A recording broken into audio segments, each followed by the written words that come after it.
ایک آدمی کو حضرت عمر نے معزول کیا تو آپ کی اہلیہ نے اس آدمی کی اہلیہ حضرت عمر کی اہلیہ سے ملی ہوگی، تو خاتون نے ذرا سفارش کرنی چاہیے.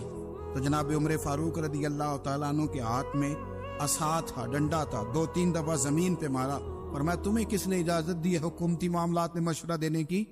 یہ مشورہ مولا علی دیں گے یا عثمان غنی دیں گے؟ آپ کو کس نے اجازت دی؟ وہ حکومتی معاملات، وہ مسلمانوں کا اجتماعی معاملہ وہ مسلمان دیکھیں. آپ کو اس میں آنے کی اجازت نہیں ہے. جو آپ کی ذمہ داریاں ہیں، آپ کے حقوق ہیں، ان پر آپ بات کریں. تو بھائی نظام میں احتساب اپنی ذات سے شروع کریں. ہماری اولادیں، ہمارے بچے، وہ باہر سے انہوں نے زیادہ اثر نہیں لیا.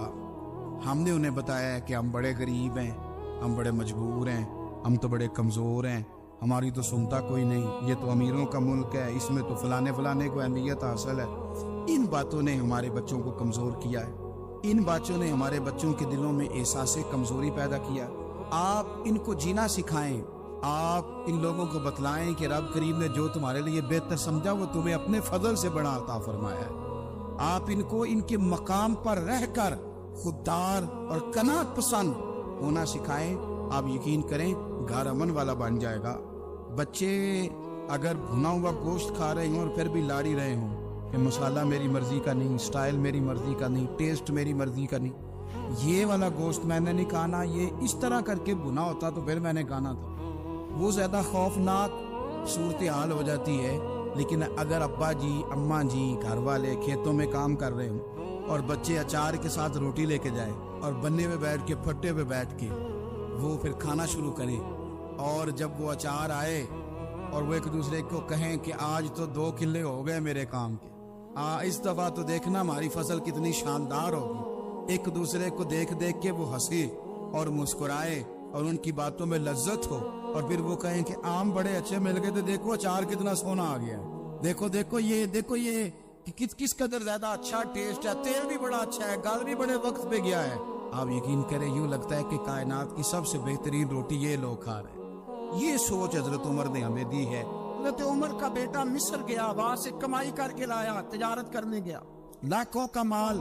کون سا باپ ہے دنیا میں جس کا بیٹا باہر سے پیسے لے کے آئے تو ابا تفصیل پوچھے کہ بیٹا کہاں سے کمائے، کہاں سے لایا، کتنے ملے، کیوں آئے؟ کون سا باپ تفصیل پوچھتا ہے؟ ابا تو کہتا ہے لا صحیح، اور تعریفیں کرتا ہے میرا بیٹا بڑی کمائی کرتا ہے. کبھی پوچھا ہے اس سے کہ ڈیوٹی صحیح دیتا ہے کہ نہیں؟ کبھی پوچھا ہے کہ تو ایمانداری کی روزی لاتا ہے کہ حرام کی کماتا ہے؟ یہ باپ کی ذمہ داری ہے، یہ اماں کی ذمہ داری ہے. پھر کہتا ہے بیماری کیسے آ گئی، پریشانی کیسے آ گئی؟ تو نے کبھی سوال کیا اپنی اولاد سے؟ حضرت عمر فاروق رضی اللہ تعالیٰ عنہ کا بیٹا مصر سے پیسے کما کے لایا تو جناب عمر نے بلایا، فرمایا بیٹے اتنی تو تیرے پاس راش ہی نہیں تھی، تھوڑے سے تو پیسے لے کے گیا تھا، اتنی کمائی کیسے ہو گئی؟ اتنے تو پیسے نہیں تھے صاحب، کہاں سے کمائی لائے؟ اس نے کہا ابا جی وہ جو میرے چچا ہے نا مصر کے گورنر، آپ کے دوست، انہوں نے میری مدد کی ہے. فرمایا جتنے لوگ گئے تھے سب کی ہے مدد؟ اس نے کہا نہیں صرف میرے کی. فرمایا تیرے کیوں کی؟ کہا حضور آپ کے دوست ہے. فرمایا چپ کر، حضور انہوں نے مجھے اتنے پیسے دیے، میں نے کاروبار میں ڈالے تو نفع آیا تو میں ان کی رقم دے کے. فرمایا خاموش ہو جا، باقی جتنے لوگ گئے تھے سب کی مدد کی اس نے؟ کہا نہیں حضور صرف میری کی. فرمایا اس نے تیری مدد نہیں کی، اس نے خلیفہ کے بیٹے کی مدد کی، اس لیے کہ وہ خلیفہ کو اپنے حق میں نرم کر سکے. فرمایا آدھا مال تیرا ہے، آدھا مال غنیمت کا ہے، مال خزانہ کا ہے، مسلمانوں کا ہے، اس لیے کہ تو جو وہاں سے مال کما کے لایا ہے وہ اپنے باپ کے خلیفہ ہونے کی وجہ سے کما کے لایا ہے، لہذا رکھ ادھر. یا کہتے ہیں کدھر سے آیا، کیسے آیا، کون سا حساب دے، کیا کرے؟ او بھائی حضرت عمر رضی اللہ تعالیٰ عنہ کا اپنی اولاد کے بارے میں یہ رنگ ہے. ایک جنگ سے نا خوشبو آئی، خوشبو بڑی مہنگی ہوتی تھی، عرب میں خوشبو آج بھی بڑی مہنگی ہے، وہ زیادہ استعمال کرتے. میری باتوں کی سمجھ آ رہی ہے میرے بھائی؟ بڑی مہنگی خوشبو تھی. جب وہ خوشبو آئی تو حضرت عمر نے کہا، گھر میں پہلے پہنچی حضرت عمر کے، چونکہ زیادہ عورتیں استعمال کرتی تھی گھر کے اندر خوشبو، مرد بھی لگاتے تھے. حضرت عمر نے اپنی بیوی سے کہا، آپ کی زوجہ تو تھی وہ بڑی خوشبو کو پسند کرتی. حضرت عمر نے اپنی زوجہ سے کہا کہ خوشبو لاؤ، میں نے ایک عورت کی ڈیوٹی لگائی ہے، وہ خوشبو تول کے نا تو حصہ برابر صحابہ میں بانٹ دے گی. تو آپ کی زوجہ کہنے لگی کسی بی بی کی ڈیوٹی لگانے کی کیا ضرورت تھی، میں جو موجود تھی میں بانٹ دیتی ہوں تول کے حصہ برابر. آپ نے فرمایا نہیں تو رہنے دے، تو فلانی بی بی بانٹے گی. حضور میں نے بھی بانٹنی ہے، میرے پہ کچھ حق ہے؟ آپ نے فرمایا نہیں، تو تفصیل نہ پوچھ، تو خوشبو دے دے، کوئی اور بانٹے گی. خاتون خانہ تھی نا، کہنے لگی نہیں مجھے بھی آج آپ کو بتانا ہی پڑے گا کہ کوئی جو بانٹ سکتی ہے تو میں کیوں نہیں بانٹ سکتی؟ زوجہ کہتی عمر نے بات کی تو میری چیخیں نکل گئیں. حضرت عمر فرمانے لگے جب تو خوشبو بانٹے گی نا تیرے ہاتھوں کو بھی لگے گی, تیرے دوپٹوں کو بھی لگ جائے گی. اگر رب کریم نے مجھ سے سوال پوچھا کہ عمر خوشبو تو مسلمانوں کی تھی, تیری بیوی کے دوپٹے کو کیوں لگ گئی, تو میں اللہ کے حضور کیا جواب دوں گا؟ اگر اللہ نے یہ سوال کیا کہ تیری بیوی نے کیوں لگائی, وہ تو حصہ تھا مسلمانوں کا, تو تو نے تیری بیوی نے کیوں لگائی؟ تو فرمایا میں نہیں چاہتا کہ اللہ کے حضور مجھے اور تجھے باز پرس ہو, لہذا کسی اور کو بانٹنے دے. زوجہ روئی اور تڑپ کے کہنے لگی عمر مجھے لگتا ہے صبح قیامت بھی تیری بیوی ہونے کی وجہ سے اللہ مجھے جنت عطا فرما دے گا, تیری زوجہ ہونے کی برکت سے. بھائی یہ معیار رکھا, خدا کی قسم ایسا شخص تاریخ میں دوبارہ نہیں آیا. اتنا بڑا آدمی, اتنا بڑا شخص, اتنا بڑا آدمی, اور پھر رنگ یہ ہے کہ عمر 22 لاکھ مربع میل کا حکمران, اور کھجور کے درخت کے نیچے مٹی کا ڈیلا لے کے سو گئے ہیں, پرواہ کوئی نہیں, کوئی مسئلہ ہی نہیں. 2 غلام ساتھ بیٹھے, ایک روٹی حضرت عمر نے گھر سے منگوائی, تھوڑا سا سرکہ, تو غلام کہنے لگے ہم نے بھی کھانی ہے. فرمایا کوئی حرج نہیں, روٹی کو پیٹ بھر کے کھانا ضروری تو نہیں, 3 حصوں میں بانٹ لیتے. ایک آدمی آیا ہوا تھا مصر کا رہنے والا ملنے کے لیے, اس نے پوچھا عمر کدھر ہے, تو کہا وہ ادھر جاؤ مسجد میں بیٹھے ہوں گے. اور واپس آیا تو کہنے لگا وہاں تو 3 غلام بیٹھے, ایک روٹی بانٹ بانٹ کے کھا رہے ہیں, لگتا ہے کئی دنوں سے روٹی نہیں ملی. 3 غلام تو کوئی نہیں, وہاں 2 ہی تھے, تیسرے تو امیر المومنین تھے. اس نے کہا نہیں نہیں 3 غلام ہیں, کپڑے بھی ایک طرح کے پہنے ہوئے, بلکہ 2 کے تو پھر صحیح ہے, تیسرے کے تو زیادہ ماڑے ہیں. کپڑے بھی ایک طرح کے, کھانا پینا بھی ایک طرح کا, اور ان کا نشست برخاست بھی ایک طرح کی ہے, لہذا کوئی فرق نہیں. حضرت ابو ہریرہ کہتے ہیں میں لے کے آیا, اور جناب عمر کو جب میں نے کچی زمین میں تامت سمیٹ بیٹھے دیکھا تو میں رو پڑا. میں نے اس مصر سے آنے والے کو کہا تو اس کے جلوے دے, اگر اس کی ذات میں اتنا حسن ہے تو محمد عربی کا مقام کیا ہوگا, مقام غور. 10 محرم کو لوگ دیگے پکائیں گے نا, ہم بھی پکائیں گے انشاءاللہ, یہاں بھی پروگرام ہوگا. تو 10 محرم کو جو دیگ پکنی ہے تو ایسا نہیں ہو سکتا کہ 1 محرم کو حضرت عمر کے نام کی بھی کوئی پک جائے. اگر امام حسن حسین کے نام کی دیگیں پکے تو جو امام حسن حسین کے سے پیار کرنے والے ہیں, جو امام حسن حسین سے ہم لوگوں نے بھی عجیب رٹا اپنایا ہے نا, ہم لوگ بات کا ایک پہلو دیکھتے ہیں دوسرا نہیں دیکھتے. حضرت امام حسن اور حسین کو بھی نبی پاک نے شہید کہا, اور جناب عمر کو بھی رسول اللہ نے خود شہید فرمایا. فرمایا شہید ہے, خود فرمایا اپنی زبان سے کہ یہ شہید ہے, خود میرا عمر شہید ہے. ان کے نام کی دیگ نہیں پکنی چاہیے, اس طرف نہیں ہماری توجہ ہونی چاہیے. اور اہل بیت نبی, یہ بات میں پہلے بھی کرتا ہوں, آج پھر کرنا ضروری سمجھتا ہوں. اہل بیت کا پیار سن لو کان کھول کے, اہل بیت کا پیار اگر ہمیں کسی نے سکھایا ہے تو سیدنا عمر فاروق نے سکھایا ہے. اہل بیت نبوت کی محبت اگر کسی نے سکھائی ہے تو کس نے سکھائی ہے, بول کے بتائیے. حضرت عمر نے. اہل بیت کا پیار ہمیں حضرت عمر نے بول کر کے سکھایا ہے. بھائی یاد رکھے, کسی کی طاقت نہیں تھی دم مارنے کی حضرت عمر کے سامنے, طاقت ہی نہیں تھی. کیسر و کسرا کانپ جاتے تھے, جرأت ہی نہیں کرتے تھے حضرت عمر. ہمارے تو تعلقات بڑے ہیں نا غیروں سے. حضرت ابو موسیٰ اشعری رضی اللہ تعالیٰ عنہ فرماتے ہیں میرا منشی عیسائی تھا, وہ کاتب کہتے تھے وہ لوگ, میرا حساب کتاب عیسائی تھا. تو فرماتے ایک دن میں نے وہ سارا حساب کتاب لین دین کے حضرت عمر کو دکھایا تو فرمانے لگے جس میں لکھے ہیں اس کو بلاؤ. کہنے لگے ضرور مسجد نہیں آ سکتا. کیوں نہیں آ سکتا؟ کہنے لگے وہ عیسائی ہے. کہتے ہیں حضرت عمر جلال میں آ گئے. آپ فرمانے لگے جنہیں رب دور کرتا ہے تم کیوں قریب کرتے ہو, یعنی اللہ دور کرتا ہے. فرمایا تم غیروں کو اگر عہدے دو گے تو اپنوں کا کیا بنے گا؟ اگر تم غیروں کو عہدے دو گے تو اپنوں کا. ہم نے غیروں کو عہدے دیے تو دیکھا نا اپنے کس طرح کاٹے جا رہے ہیں. غیروں کو جو عہدے دے دیے, یرانے سارے غیروں سے روز دعویٰ ہوتا ہے چین ہمارا سجن ہے, چین ہمارا دوست ہے. او بھائی دوست ہے تو اس سے کہو نا کہ برما تو تمہاری ایک چھوٹی سی ریاست ہے, چین کے بغیر تو وہ سانس بھی نہیں لے سکتا. اس کو کہو نا اس حکومت پہ دباؤ ڈالے. لیکن ہم لوگوں نے غیروں کو عہدے دیے تو اپنے پس گئے. حضرت عمر کہتے تھے ذمی کا ہم ادب کریں گے. ذمی کافر کا ہم, ایسا کافر جو مسلمان ریاست کو قبول کرے, بدامنی نہ پھیلائے. ایک آدمی کو آپ نے دیکھا آنکھوں سے نابینا ہے اور بھیک مانگ رہا ہے, تو حضرت عمر کو نظر آ گیا. فرمایا کون ہو؟ اس نے کہا میں یہودی ہوں. فرمایا بھیک کیوں مانگتی ہو؟ کہا جب تک تندرست تھا مسلمانوں کو جزیہ دیتا تھا, بوڑھا ہو گیا ہوں کیا کروں. حضرت عمر نے گھوڑے کی پشت پہ بٹھایا, کافر کو گھوڑے کی پشت پہ بٹھایا اور بٹھا کے مدینے لائے. حضرت علی شیر خدا وزیر خزانہ تھے. فرمایا علی اس کا وظیفہ جاری کرو. کہا یہ کون ہے؟ فرمایا یہ یہودی ہے لیکن یہ ہمیں جزیہ دیتا رہا, بوڑھا ہو گیا بیچارہ, بھیک مانگنے پہ مجبور ہے, ہماری حکومت کے اندر رہتا ہے, اس کا پورا وظیفہ جتنا خرچہ اتنا وظیفہ لگاؤ.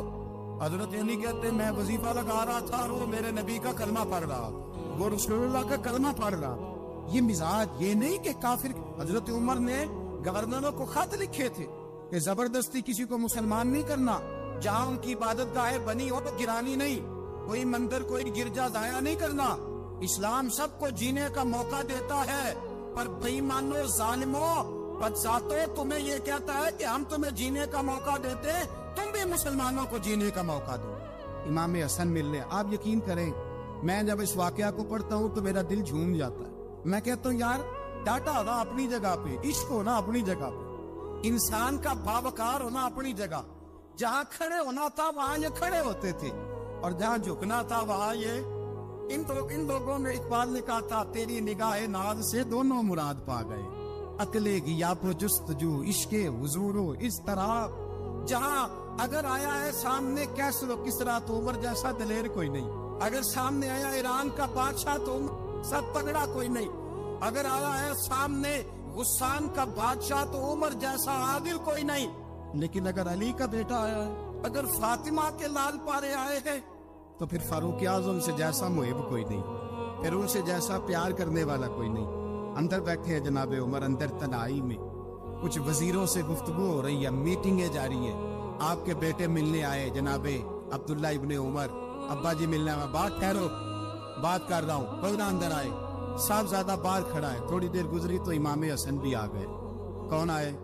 آپ کو عجب ملے گا امام صاحب کا نام لینے سے, وہ سردار ہیں جنتیوں. حسن تیری نسل پاک میں ہے بچہ نور کا, تو ہے نور تیرا سب گرانا. امام حسن آئے تو حضرت عبداللہ ابن عمر کو دروازے پہ کھڑے دیکھا.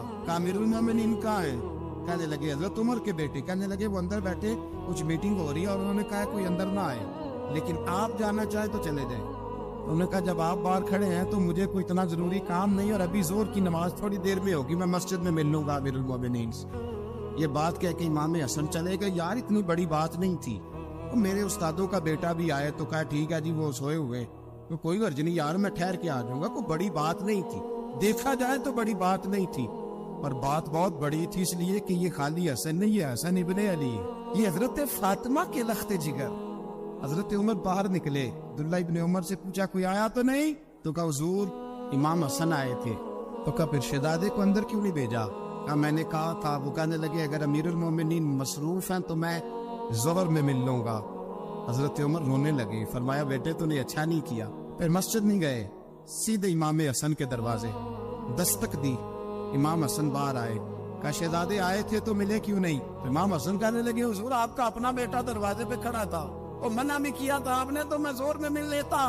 حضرت امام حسن فرماتے جوش جذبات میں جناب عمر نے سر سے پگڑی اتار دی.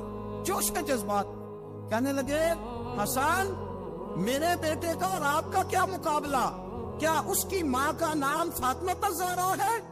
کیا اس کی نانی کا نام خدیجہ الکبریٰ ہے؟ کیا اس کے نانے کا نام محمد مصطفیٰ ہے؟ آپ کا اور اس کا کیا مقابلہ؟ پھر رو پڑے اور کہنے لگے بیٹے میں مکے کے صحراؤں میں اونٹ چرایا کرتا تھا, یہ جو میرے سر پر عزت کے بال ہیں یہ تیرے نانے کے اگائے ہوئے. میں مکے کے خبردار شہزادے خبردار. او بھائی اہل بیت نبوت کے ادب کا رنگ اگر سکھایا ہے تو سیدنا عمر نے سکھایا ہے.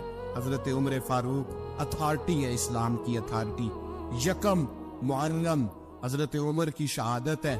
یہودی بول اٹھا, کافر بول اٹھا. اگر 6 مہینے عمر دنیا میں اور رہتے تو دنیا میں کوئی کافر موجود نہ ہوتا. 6 مہینے. اور جب اس بطل جلیل کا جنازہ اٹھا, اللہ بخاری پڑھیے نا, اللہم ارزقنا شہادت فی سبیلک, اللہ بسترے کی موت نہ دینا, شہادت ہی دینا. عمر شہید ہوئے, مسجد نبوی میں نماز پڑھاتے, اور جب جنازہ اٹھا تو مدینے کا پھر پیچھے جو دلیر بچے وہ مولا علی تھے. جناب عمر کا جنازہ اٹھا تو سب سے پہلی آیت جو نکلی وہ حضرت علی کی زبان سے نکلی, اور حضرت ساری داڑھی افسوس سے بھر گئی. لوگوں نے کہا کہ علی کیا ہوا؟ فرمانے لگے تم دیکھ نہیں رہے جنازہ کس کا اٹھا ہے؟ پلٹ کے دیکھو تو صحیح، پتہ نہیں ہے کون گیا ہے۔ کہ حضور کیا ہوا؟ آپ فرمانے لگے عمر اس طرح کے کام کر کے گیا ہے، اب ان کے رستوں پہ کون چلے گا؟ کون اس کے جگر راہ وفا میں نقش ایسے چھوڑ آیا ہوں، میں جس منزل سے گزرا ہوں وہ اب تک یاد کرتی ہے۔ حضرت علی حضرت عمر کے جنازے پہ کھڑے ہو کے کہتے ہیں اللہ مجھے اس طرح کے عمل کرنے کی توفیق دے جس طرح کے عمر کر کے گیا۔ میرے بھائی قتل عزیز، قتل حریت، حضرت عمر رضی اللہ تعالیٰ عنہ جو اپنی زندگی انقلاب والی گزار کے گئے۔ عمر جب دنیا سے گئے تو 80 دینار کا قرضہ تھا، 22 لاکھ مربع میل کا حکمران، اور اپنے بیٹے سے کہنے لگے بیٹے کوشش کرنا تیرے خاندان والے مل کے میرا قرضہ اتار دے، میری قبر پہ بوجھ نہ رہے، اور اگر خاندان والے مدد نہ کریں تو میرے دوستوں سے بات کرنا، وہ مدد نہ کرے تو پھر علی سے بات کر لوں۔ ان کا پیار آپس میں اتنا، اور تو اختلاف ثابت کر رہا ہے۔ 80 دینار کا قرضہ چھوڑ کر حضرت عمر دنیا سے گئے اور جاتی دفعہ کہہ گئے میرے بعد میرے بچوں کو حکومت کے مشورے میں بھی شامل نہ کرنا، حکومت کے مشورے میں بھی میری اولاد شامل نہ ہو۔ اتنا بڑا شخص اتنا بڑا رنگ دے کے یکم محرم کو جب عمر فاروق کا وصال ہوا تو بیٹے سے کہنے لگی اماں عائشہ سے جا کے کہو میرا بھی نبی پاک کے روزے میں دفن ہونے کو دل کرتا ہے۔ ایک قبر کی جگہ ہے اماں جی نے اپنے لیے رکھی ہے، بخاری یا بخاری۔ حضرت عائشہ کے پاس صاحبزادے گئے، کہنے لگی اماں جی عمر کو زخم لگ گیا ہے، حالت بڑی پریشانی والی ہے۔ وہ کہتے ہیں اگر اماں اجازت دے۔ سید عائشہ رو پڑی، فرمانے لگی کہ اپنی قبر کی جگہ تو نہیں نہ کسی کو دیتا، پر عمر نے کمال ہی بڑا کیا، اسے کہو جاؤ گنبد خضرا میں قیامت تک جو مصطفیٰ پہ اور ابو بکر پہ سلام پڑے گا وہ تجھ پہ بھی سلام پڑھ کے جائے، جاؤ میں نے جگہ دی۔ حضرت عمر فاروق رضی اللہ تعالیٰ عنہ مدینے کی گلی سے گزرے، امیر المومنین ہے، مدینے کی گلی سے گزر رہے ہیں، ایک گھر کے اندر سے بچیوں کے رونے کی آواز آئی، بچیاں رو رہی ہیں، اور بچی اپنی ماں سے کیا کہتی اماں ابو بکر تو اب انتقال کر گئے، حضرت عمر کا پہلے دن ہے خلافت، اب ہمارا کیا بنے گا، ابو بکر تو وصال کر گئے۔ حضرت عمر فاروق رضی اللہ تعالیٰ عنہ نے رونے کی آواز سنی، دروازے پر دستک دی، کہا بیٹو کیا بات ہے؟ تو بچیاں کہنے لگی عمر ہمارے ابا جی ہماری 10-15 بکریاں ہیں، تو ہمارے والد صاحب ان کا دودھ دھو کے بیچا کرتے تھے، گزارا ہو جاتا تھا۔ جس دن ابا جی فوت ہوئے تو اس دن سے لے کر ابو بکر صدیق روز عصر کے بعد آیا کرتے تھے، ہماری بکریوں کا دودھ دھو کے دیتے تھے، کچھ ہم پیتی تھی کچھ بیچ لیتی تھی، گزارا چلتا تھا۔ جس دن ابو بکر صدیق خلیفہ بنے تو ہم نے جا کے کہا ابو بکر اب کون دودھ دھوئے گا؟ تو سیدنا صدیق اکبر رضی اللہ تعالیٰ عنہ نے فرمایا بیٹے پہلے تو میں مرضی سے خدمت کرتا تھا، اب تو مصطفیٰ کی امت کی نوکری میری ڈیوٹی بن گئی ہے، تو میں آؤں گا۔ بچیاں رو رہی ہیں، حضرت عمر کو بتاتی ہے، کہتی ہیں ابو بکر چلے گئے ہیں تو ہم پریشان ہیں، یتیم ہیں، لوارث ہیں، بھائی کوئی نہیں، کون آئے گا، کون دیکھ بھال کرے گا؟ حضرت عمر فاروق گھٹنوں کے زمین پہ بیٹھ گئے، ان چھوٹی چھوٹی بچیوں کو سینے سے لگایا، فرمانے لگے میں ابو بکر کا کیا کروں، میرے لیے رستے بڑے مشکل کر گیا ہے، میں اس کے کس بادشاہ وقت ہو کے وہ غریبوں کے گھروں میں آ کے ان کی بکریوں کا دودھ بھی دھوتا تھا، امیر المومنین ہو کے یہ رنگ بھی تھا، پر میں بیٹیوں فکر نہ کرنا، جب تک عمر زندہ رہے گا، عمر آتا رہے گا، یہ نوکری کرتا رہے گا۔ کوئی دن بیتے تو حضرت عمر فاروق کو یاد آیا مدینے میں ایک بوڑھی اماں بھی رہتی ہے جس کا کوئی گھر کا کام کرنے والا نہیں، اور جس بی بی کا کوئی بال بچہ نہیں، اور آنکھوں سے بھی وہ نابینی ہے۔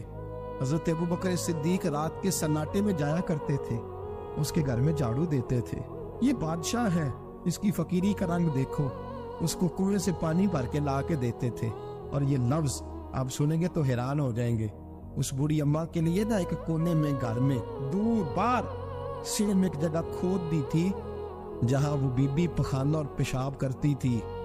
امیر المومنین حضرت ابو بکر صدیق رات کو جاتے تھے اور اس کا وہ پخانہ وہاں سے اٹھا کے باہر پھینک کے آیا کرتے تھے۔ اس عورت نے پیغام بھیجا کہ عمر سے کہو میری بھی ڈیوٹیاں تو نہیں سر انجام دینی ہے۔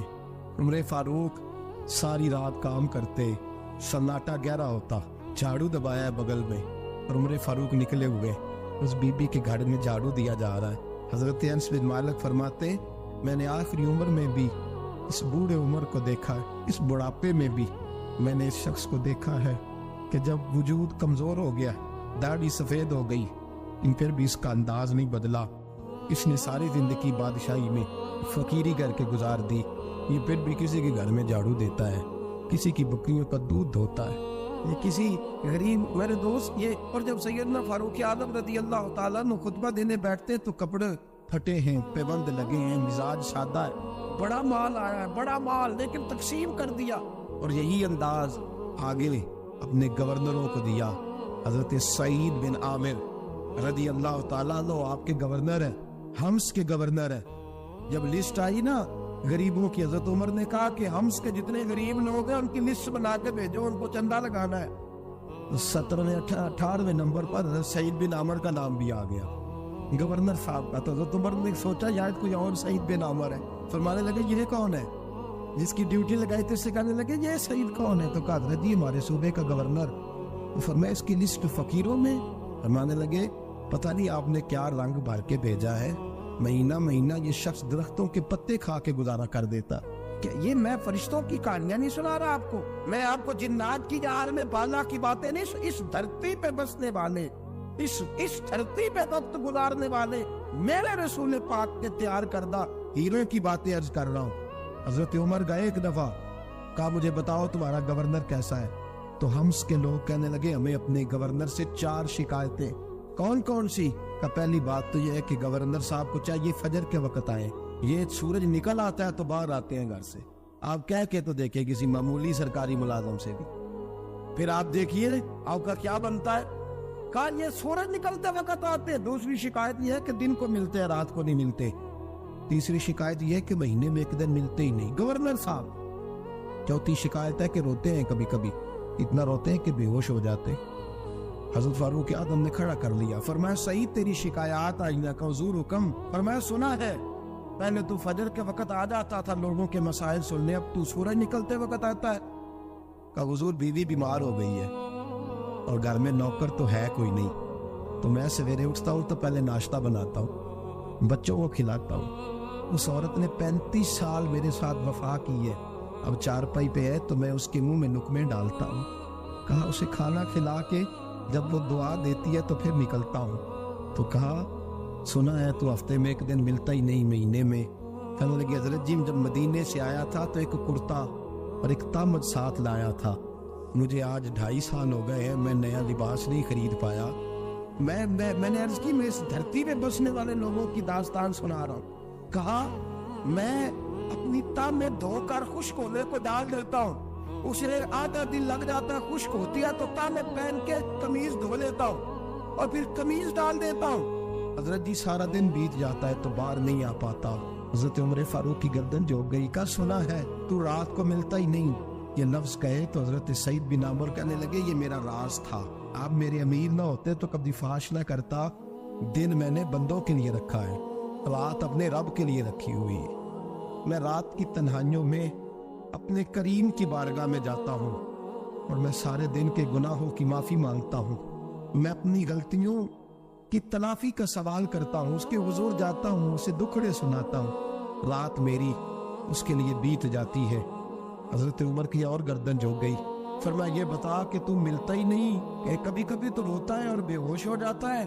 حضرت جی 40 سال کی عمر میں کلمہ پڑھا ہے، جب 40 سال کے پچھلے گناہ یاد آتے ہیں تو کب پھر میں ضبط نہیں کر پاتا، وہ خطائیں، وہ پاپ، وہ جرم، وہ خطائیں، جب سوچتا ہوں کہ رب کھڑا کر کے پوچھے گا بتا یہ جرم کیوں کیا، وہ احساس مجھے پریشان کر دیتا ہے۔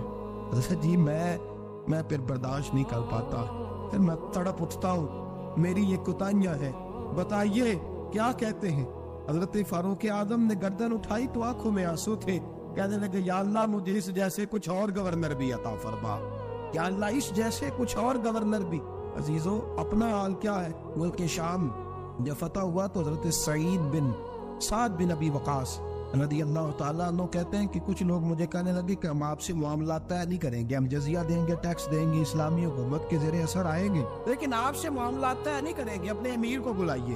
تو حضرت سیدنا سعد بن ابی وقاص کہتے ہیں میں نے خط لکھا، فرماتے خط لکھا، حضرت عمر کو. میں نے کہا جناب آئیے. جواب میں حضرت عمر نے خط میں جواب لکھا کہ فلاں دن فلاں تاریخ فلاں وقت میں ملک کے شام پہنچ جاؤں.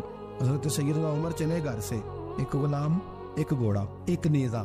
حضرت فاروق اعظم نے کچھ کھجوریں، خشک کھجوریں، کچھ سرکہ باندھ کے رکھ لیا رستے میں کھانے کو. یہ بادشاہی میں فقیری ہو رہی. لاکھوں مربع میل کا حکمران ہے، کروڑوں اربوں روپے پاس پڑے ہوئے. وہ ساری چیزیں رکھ لی اور سیدنا عمر فاروق رضی اللہ تعالیٰ عنہ چلنے لگے. اب غلام سے کہنے لگے بھئی میرا گھوڑا ذرا ماڑا ہے، کمزور ہے، طے کر لیں. اتنے میل تو گھوڑے پہ بیٹھے گا، میں پیدل چلوں گا. پھر اتنے میل میں گھوڑے پہ بیٹھوں گا، تو پیدل چلے گا. ملک کے شام پہنچنے کا وقت آ گیا. جب وقت آیا تو پیدل چلنے کی سواری حضرت عمر کی تھی، ان کی باری تھی پیدل چلنے کی، اور سواری پر سوار ہونے کی باری غلام کی تھی. تو یہ لوگ رشتے کرتے ہیں نا تو کرائے کی کار لے کے چلے جاتے ہیں.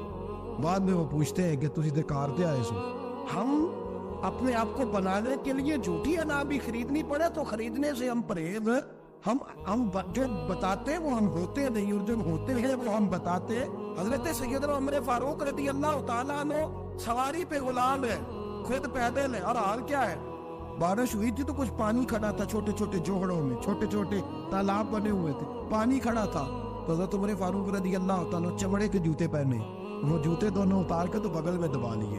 حضرت سعد بن ابی وقاص فرماتے ہیں اسی بغل میں نیزہ رکھ لیا اور تامت تھوڑا اونچا کر لیا کہ پانی سے چلنا ہے، اور غلام کو گھوڑے پہ بٹھایا ہے اور گھوڑے کی لگام پکڑی ہے تو یوں پیچھے رکھی ہوئی ہے. اور حضرت سیدنا فاروق اعظم رضی اللہ تعالیٰ عنہ آ رہے. غلام کہنے لگا حضور لوگ دیکھ رہے ہیں، مہربانی کرے بیٹھ جائیں. فرمانے لگے نہیں باری تیری ہے، تو ہی بیٹھے گا. اس نے کہا حضور نہیں وہ تو ٹھیک ہے، کوئی باری فرض تو نہیں نہ ہو گئی، آپ مہربانی کریں آپ آ جائیں، ذرا لوگ آ رہے ہیں. فرمایا تمہیں کہا تھا. غلام کہتا میں نے تیسری دفعہ کہا تو حضرت عمر نے جلال سے دیکھا، اور جناب عمر کا جلال تو زمین کانپنے لگ جاتی تھی. کہتے ہیں کہا حضور آپ آ جائیں. تو کہتے تجھے کہا ہے نا چپ کر کے بیٹھا رہے. کہتے ہیں میں گھوڑے پہ ہی کانپنے لگا.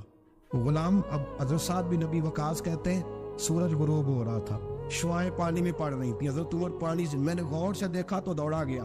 جا کے نا بچے نہیں مشورہ دیتے ابا جی کو، ابا جی اج نہیں کری تھا، دور بدل گیا جی. کہتے میں دوڑا گیا اور جا کر کے حضرت سیدنا عمر فاروق کو کہا حضور مہربانی کریں، ٹھیک ہے آپ کی درویشی سے کون آگاہ نہیں، وزیر کھڑے ہیں، سفیر کھڑے ہیں، بڑے بڑے عمرا، بڑے بڑے ملکوں کے حکمران ہیں، آپ مہربانی کریں یہ تام ذرا نیچا کریں، اور جوتا پہن لیں، اگر خراب ہو گیا تو اللہ نیا بھی دے دے گا، اور مہربانی کرے ذرا غلام کو کہیں نیچے آ جائے. حضرت عمر کہنے لگے تمہیں کیا تکلیف ہے؟ کہا حضرت جی وہ وزیر مشیر کھڑے ہیں، یہودی ہیں، عیسائی ہیں، نجرانی ہیں، وہ بڑے بڑے مذاہب کے بڑے بڑے ملکوں کے، آپ کا بڑا نام سنا ہے. حضرت سیدنا سعد بن ابی وقاص فرماتے ہیں میرے ساتھ اتنا ترش رویہ حضرت عمر کا پہلے کبھی نہیں ہوا. کہتے ہیں ماتھے پہ شکن آیا اور کہنے لگا تجھے تیری مار ہوئے، ان 4 لوگوں کے لیے میں اپنے نبی کا طریقہ چھوڑ دوں، ان 4 دنیا داروں کے لیے نبی پاک کا طریقہ چھوڑ دوں. فرمانے لگے سر سے پگڑی اتاری حضرت عمر نے جلال میں، فرمانے لگے میرے سر پہ جو بال ہے نا یہ مجھے کسی دنیا دار نے نہیں دیے، یہ ساری عزتیں مجھے آمنہ کے نام میں عطا فرمائی ہے، اور میں ہوں محبوب کا طریقہ ان 4 لوگوں کی خاطر چھوڑ دو. فرمایا قرآن کہتا ان اللہ یامر بالعدل والاحسان، جب میں نے خود عدل کا تقاضا یہ رکھا ہے کہ کبھی وہ بیٹھے گا کبھی میں بیٹھوں گا، باری اس کیا تو میں کیسے بیٹھ جاؤں. حضرت سعد بن ابی وقاص فرماتے ہیں اسی درویشی میں سلام اس پر کہ جس نے بادشاہی میں فقیری کی. کہتے ہیں اسی درویشی میں حضرت عمر پہنچے تو جو پہلے ڈرا کرتے تھے جب حضرت عمر آئے تو انہیں کامتے بھی دیکھا اور انہیں اور بڑھ گیا، ان کے دلوں کے اندر حضرت عمر کا دبدبا اور بڑھ گیا، اور میرے کانوں میں کہنے لگے سعد پہلے سنا تھا لیکن دنیا سچی کہتی ہے، جو حال محمد اور محمد کے غلاموں کا ہے صلی اللہ علیہ وہ دنیا میں دوسرا کوئی حاصل کر سکتا. آج ہمارے پروٹوکول، ہمارے دبدبے، ہماری انا پرستیاں، ہمارے دعوے، ہمارے طریقے، میرے عزیزوں لوگ ہمیں آ کے مثال دیتے ہیں، کہتے ہیں یورپ کی فلاں گلی میں یہ ہوتا ہے. میں نے کہا وہ گرد راہ کو نہیں پہنچ سکتے، یہ ساری چیزوں تو میرے مصطفیٰ کے غلاموں سے حاصل کی ہیں لوگ، ہم نے چھوڑ دی، غیروں نے اپنا لی. خدا را اپنی زندگی میں تبدیلی لائیں. درویشی، سادگی، بے تکلفی، یہ زندگی حسین ہوتی ہے، یہ زندگی سکون والی ہوتی ہے، یہ زندگی اچھی ہوتی ہے، یہ فرحت اور تازگی والی ہوتی ہے. اپنے آپ کو ان تکلیفوں اور آلائشوں میں مبتلا نہ کرے. اگر اللہ مان دے، عزت دے، دولت دے، اللہ تعالیٰ نفاست عطا کرے تو پھر اپنے آپ کو سادہ کرے، آزاد کرے، کھلی ہوئی کتاب بنا کے اپنے آپ کو رکھے۔ مجھے ایک بچہ کہنے لگا حضرت جی جب بھی آتے ہیں آپ کہیں بیٹھے مل جاتے ہیں، ہم کسی کو لا کے کہتے ہیں جناب حضرت جی بڑے مصروف ہیں اور آپ یہاں آگ تاپ رہے ہیں جلا کے، مہربانی فرمائیں۔ میں نے کہا یار 2-4 دن تو بن صبر کے بیٹھنا بندے کے لیے آسان ہوتا ہے، سارا دن ملمہ سازی کر کے رکھنا اتنا آسان کام ہو تو ویسے بھی بندہ جو ہو وہ نظر آئے تو اس کے لیے زیادہ بہتر ہوتا ہے، جو ہو وہ دکھائی دے تو زندگی آسان ہو جاتی ہے، بہتر ہو جاتی ہے۔ اور ویسے بھی جو کھلی ہوئی کتاب ہوتی ہے اس میں لوگ مشکوک نہیں ہوتے، جو بندی ہوئی ہوتی ہے نا اس میں لوگوں کو خبر نہیں ہوتی کہ نہ جانے یہ کیا معاملہ ہے۔ میرے عزیزو اپنے آپ کو بے تکلف بنائیں۔ بے تکلف سے مراد یہ نہیں کہ جیسے بے تکلفی ہم نے ایک غلط چیز کا نام بے تکلفی رکھ دیا ہے کہ جو آدمی بات پہ ٹھٹھا کرے، بات میں مذاق کرے، وہ بے تکلف ہوتا ہے۔ یہ تو بے تکلفی اسلام اس کو پسند ہی نہیں۔ بے تکلفی سے مراد یہ ہے کہ جھوٹی انا نہیں بنائے، جھوٹے معاملات اپنے گرد نہیں اوڑے۔ اپنی اگر اللہ آپ کو بہت زیادہ مال و دولت دیتا ہے تو جتنا وہ مولا رومی کہتے ہیں جتنا ٹہنی پہ پھل زیادہ لگتا ہے نا اتنی وہ ٹہنی جھک جاتی ہے، جو اکڑی ہوتی ہے سمجھو وہ خالی ہوتی ہے۔ اگر آپ پھلدار ہے تو پھر آپ کو جھکے، پھر آپ کو با اخلاق ہونا چاہیے، با محبت ہونا چاہیے، پیار والا ہونا چاہیے۔ زندگی میں اس چیز کو ضرور اپنائیے۔ بڑے لوگ وہی ہوتے ہیں جن کا کردار بڑا ہوتا ہے، بڑے وہی ہوتے ہیں جن کی بات بڑی ہوتی ہے، کوئی باتوں سے اور پروٹوکول سے کبھی بڑا نہیں ہوتا، ہمیشہ مدحت خیر الانام میں گزرے، دعا ہے یوں اور درود و سلام میں گزرے، آخر دعوا یان الحمدللہ۔